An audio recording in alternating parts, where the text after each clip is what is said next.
he had been in jail, none of this would have happened. Where he was supposed to be. I don't think they should have let him out at all.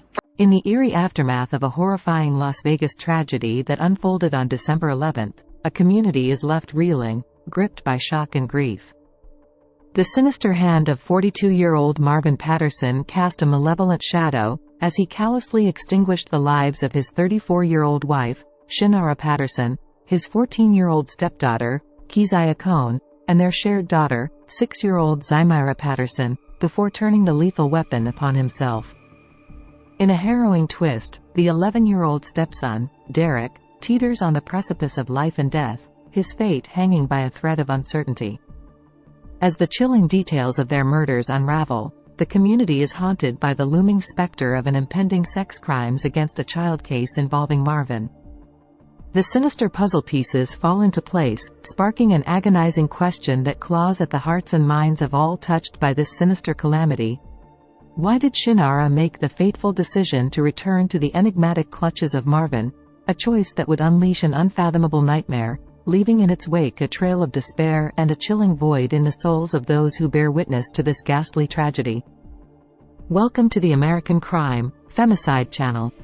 Please like, subscribe, share, and watch. Don't forget to hit the notification bell for future uploads. Who am I?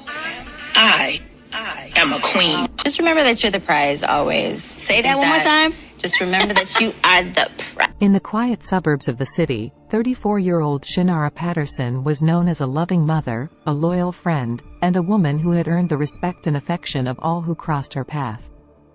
Her social media presence depicted her as a skilled hair braider, an artist who frequently unveiled her intricate styles and talents to a captivated online audience. Among her most cherished models were her own children and her devoted mother, forming a tight-knit circle of adoration and trust. On May 11, 2019, she sealed her fate by marrying Marvin Patterson, a driven entrepreneur specializing in electronics. Their union brought together a blended family of 5, a harmonious blend of shared vacations, memorable events, and an unshakable bond forged by love. While Marvin assumed the role of stepfather to Schinara's 2 eldest children, his unwavering financial support encompassed the entire family. However, the fateful year of 2022 bore witness to a shocking accusation that culminated in his arrest, shattering the fragile unity of this once blissful family. The month of October 2022 marked a pivotal turning point, as Marvin found himself behind bars, charged with 9 counts of sex crimes against children, a crime that sent shockwaves through the community. The initial bail amount of $100,000 cast a daunting shadow over his prospects, an insurmountable sum that Marvin could not muster. Yet, his attorney embarked on a fervent crusade, arguing vehemently that he posed no flight risk. Joined by a chorus of family members, including Schinara, who testified to his character, the bail was begrudgingly lowered to a mere $10,000, securing Marvin's abrupt release. However, the resonance of the case had already wreaked havoc on his marriage. Faced with protecting her children's well-being, Schinara took the agonizing step of moving out. Struggling to sustain their house alone, she encountered eviction, ultimately compelling her to relocate herself and her children into Marvin's apartment. A seemingly innocuous decision that would soon spiral into a nightmare of unimaginable proportions. On Schinara's birthday, December 10th, Marvin confided in his brother about the impending eviction and the repossession of his car. The following day, Marvin's brother ventured into the apartment, unwittingly stepping into a chilling tableau of terror. 4 lives extinguished out of a family of 5, leaving a lingering sense of dread and an unsettling void in its wake. Robert Price. I'm a lieutenant with the Las Vegas Metropolitan Police Department. Today, I'm here to brief you on a very sad and tragic event, a homicide that took place at a 7500 block of Oso Blanca, which is the apartment complex directly behind me. Details of the call were LVMPD dispatch received a 911 call from an individual stating he came to the apartment complex to check up on his brother. Upon his arrival, he made entry into the house and observed several individuals inside the house suffering from gunshot wounds. He immediately stepped out, called 911, and officers from the Northwest Area Command responded on scene. They made entry, began rendering aid. One of the individuals seemed to be clinging for life and was transported by medical to UMC Hospital. The other 4 individuals inside the residence was pronounced deceased on scene. LVMPD homicide was dispatched. We arrived and we began our investigation. The preliminary details of this investigation, very preliminary details of this investigation, leads us to believe that this was a murder-suicide. The adult male, at some point in time during the morning or early morning hours, shot 3 juvenile children, a older female, and himself. Those are preliminary details of this investigation. So right now we have 1 adult male deceased, an adult female deceased, 2 juveniles deceased, and 1 juvenile at UMC Hospital clinging to life. Before I open up to questions, I would just say this. It's the holiday seasons. People get depressed, sometimes suicidal. There are people out there that are willing to talk to you. There's hotlines, there's friends, there's family. It does not have to end like this. So with that, I'll take any questions you have. Did anyone report actual gunshots to police? We haven't heard, nobody has reported any gunshots to us yet. What are the approximate ages of the children? So we'll just say that the 2 individuals that are deceased, well, all 3 of them were under the age of 14. Is it a family? We don't know the exact relationship yet. That will be in our investigation, but there's some sort of tie. To reinforce that, was the female his wife, and are the deceased his biological children? We don't know that yet. It's probably too early for this question, but any signs of previous domestic violence reports? That's part of our investigation. What was the need for the CCSD emergency management response? I think it's just the magnitude of the scene, the school being right here, and just being able to close it off, and allow us to do our investigation. There were a couple of officers who entered the scene who were with house arrest.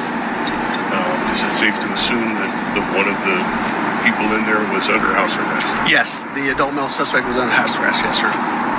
Any chance we can get any information on that? That's still part of the investigation. We're still trying to figure all that stuff out, yes. Anything else? It's the 3rd mass shooting in Las Vegas this month. People are starting to, I don't know. What do you think? Is people who are wondering if it's safe to go outside about gun violence, what do you have to say about that? I would say this is a very sad and tragic event. I don't relate it to anything with the mass shootings. We are learning the names of the 3 people killed in yesterday's deadly mass shooting that happened in the Northwest Valley. The Clark County Coroner's Office says 34-year-old Schinara Patterson, 14-year-old Keziah Cohn, and 6-year-old Zamaya Patterson all died after being shot. Police say the shooter, Marvin Ray Patterson, then turned the gun on himself. An 11-year-old boy also shot. A family member telling 8 News Now the boy is clinging to life. And tonight, the families and friends remembering the lives lost. Thank you for joining us at 11. I'm Brian Loftus. And I'm Denise Valdez. 8 News Now reporter Lauren Negretti reports from the Northwest Valley where people were gathering for a vigil, just trying to make sense of it all. Family and friends gather.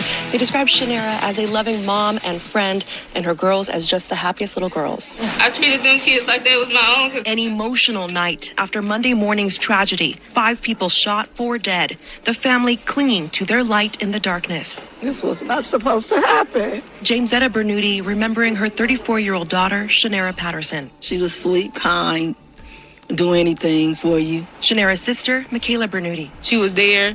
No matter who you was, how long she knew you, if she had it, she go give it to you. Michaela describes her nieces, 14-year-old Keziah Cohn, 6-year-old Zamira Patterson. Duty, that's Zamira. She was sweet. She was the most innocent child I ever met. She didn't have a mean bone in her body. Keziah was goofy. She loved to draw. Their brother, Derek Jr., recovering in the hospital. He's still fighting. We praying for him. He go pull through. He's strong. Our 8 News Now investigators uncovering police records showing the gunman was accused of child sex crimes and was on house arrest. If he had been in jail, none of this would have happened. Where he was supposed to be. I don't think they should have let him out at all. For now, the family sending up their love and prayers. Love y'all. Lauren Negretti, 8 News Now. Now, Metro confirms Patterson was on house arrest and forced to wear an ankle monitor. Our 8 News Now investigators discovered he was let out of jail after Judge Diana Sullivan reduced his bail from $100,000 to $10,000. But he was still ordered to stay away from children. As the harrowing details of Marvin's impending case surfaced, a chilling inquiry echoed through the minds of countless onlookers. Why had Schinara and her children taken refuge at Marvin's home, with the looming specter of his legal entanglement on the horizon? We are learning more about the man at the center of a murder-suicide at the Centennial Hills apartment complex on Monday. According to court documents, 42-year-old Marvin Patterson was facing several felony sex crimes. Our Jaewon Jung explains why he wasn't kept in jail. Police say 42-year-old Marvin Patterson killed himself and 3 others, including 2 children, in a shooting at a Centennial Hills apartment complex on Monday. Right now we have 1 adult male deceased, an adult female deceased, 2 juveniles deceased, and 1 juvenile at UMC Hospital clinging to life. Court documents reveal Patterson was facing several felony charges in Clark County, including sexual assault against a child under 16 and lewdness with a child under 14. He was scheduled to go to trial next April. Last October, Patterson's bail was set at $100,000 for the charges he was facing. But just 2 months later in December, a Clark County judge lowered his bail to only $10,000, agreeing with his defense team Patterson would not skip bail and needed to help support his family. Patterson then posted bond and was placed on house arrest. I think that the court system failed. I think that the prosecutors could have done more under these circumstances.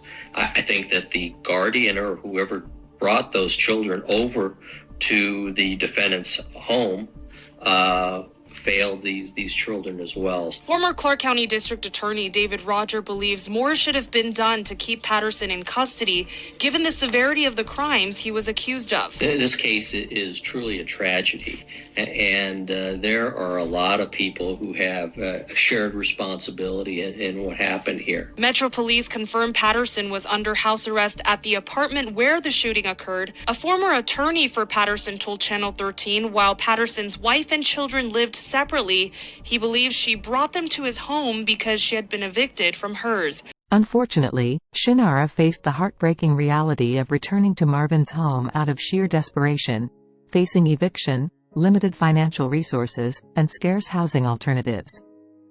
Tragically, this decision came at an immense cost, claiming the lives of Schinara and most of her children.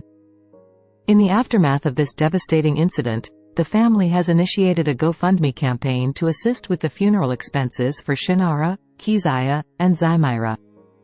This was a heart-wrenching and entirely preventable tragedy that has left a profound void in the hearts of all who held them dear. Derek remains in the hospital, showing faint glimmers of brain activity. Let us collectively hold him, his recently departed mother, and his siblings in our thoughts and prayers. May they find eternal peace in their rest.